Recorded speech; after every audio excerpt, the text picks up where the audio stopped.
राधे महाराज जी। राधे राधे महाराज जी। महाराज जी, मैंने पुलिस की सेवा में आने से पूर्व श्री रामचरितमानस पर हाथ रखकर कसम ली थी कि जीवन में रिश्वत नहीं लूंगा। अभी तक निर्वहन भी कर रहा हूं, परंतु अनेकों लोग समझाते हैं कि अगर कोई व्यक्ति खुशी से दे रहा है तो लेने में क्या जाता है। हम एक सैनिक है जो समाज की सुरक्षा के लिए हमें सरकार वेतन देती है। खुशी से कोई हमको दे दे तो कोई हम तीर्थ पुरोहित थोड़ी कि कोई खुशी से दे दिया। हम एक सैनिक है। खुशी से वही देगा जो दोषों को छुपाना चाहता है और निर्दोष को फंसाना चाहता है, वही खुशी से देगा। निर्दोष कभी आपको पैसा नहीं देगा, देगा तो दोषी ही देगा। क्यों? आप विचार करके देखो, जब हम निर्दोष हैं तो हम आपको पैसा क्यों देंगे? लेकिन जो दोषी होगा ना, वो आपकी बुद्धि को भ्रष्ट कर देगा और वो आपके परिवार में बड़ा कुप्रभाव लाएगा। कभी नहीं। जैसे आप बोले ना, ऐसे एक ऑफिसर थे, पुलिस ऑफिसर, तो उन्होंने कहा कि मैंने जब से आपका सत्संग सुना तब से मैं कसम ले लिया हूं कि कभी घूस नहीं लूंगा। और मेरे अधिकारी मेरे ऊपर जोर डालते हैं तो हमका ये वीडियो पड़ जाएगा। आप जैसा बोले मुझे इसकी कोई परवाह नहीं, उनका सस्पेंड कर दे जाओ। बोले 3 बार हो चुका हूँ सस्पेंड। बोले मुझे इसकी कोई परवाह नहीं है, अब मैं कसम खाता हूँ कि आजीवन कभी घूस नहीं लूंगा। तो ऐसे हमारे वंदनीय राज कर्मचारी होते हैं जो ऐसा नियम लेते। जैसे आपने कहा रामचरितमानस पर हाथ रखकर, बहुत धन्य है, जीवन धन्य है।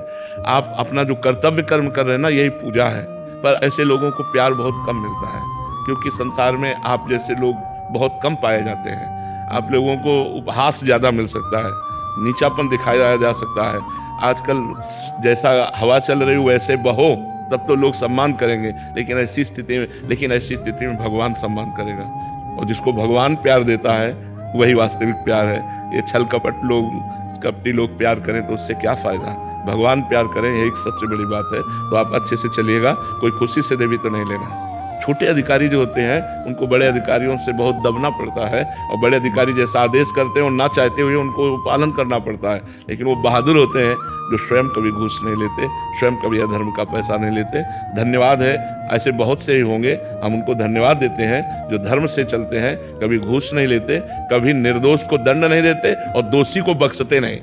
ये बहुत अधिकार, अपने अधिकार के अनुसार चले तो बहुत समाज की सेवा हो सकती है। बहुत दोनों के फल में क्या अंतर होगा? एक नहीं ले रहा, खुशी से दे रहा है, और एक ले रहा है, इसका और इसका क्या होगा? हाँ, जो ले रहा है, अब हम कैसे तुम्हें बताएं? चलो के परिवार के पूरे सदस्यों की फोटो लीजिए और उनके परिवार की जानकारी कीजिए कैसे चल रहे हैं।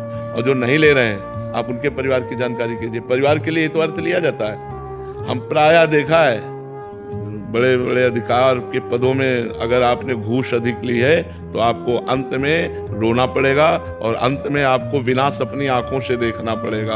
अपनी आंखों से सब कुछ नष्ट होते हुए आपको दिखाई देगा। इसलिए बहुत होश में रहना चाहिए। घूस, बेईमानी, अधर्म का पैसा परिवार को बहुत हानि पहुंचाता है, और अपने तो जलेंगे ही, क्योंकि अपना कर्म है। इसलिए बहुत धन्यवाद है। आप नमक रोटी खाओ, भले साइकिल से चलो, लेकिन जो हमारी सरकार फीस देती है, पेमेंट देती है, उसी से अपना गुजारा करो। अन्य पैसे लेने की कोशिश मत करो, तो आजीवन तुम बादशाह रहोगे, अपने मन के बादशाह रहोगे। तुम्हें कभी अपना मन तुम्हें गिलानी में नहीं लाएगा। तुम्हें रहेगा ठीक है, हम अपने बच्चों की कामनाएं पूर्ण नहीं कर सकते, अपने परिवार को VIP नहीं दे सकते भोग सामग्री, लेकिन मैं धर्म से चला हूँ। तो ये आपको एक अंदर पुष्टता प्रदान करेंगे, और भगवान आपके सहयोग में रहेंगे, और जिसके सहयोग में भगवान रहते हैं उसका मंगल ही होता है।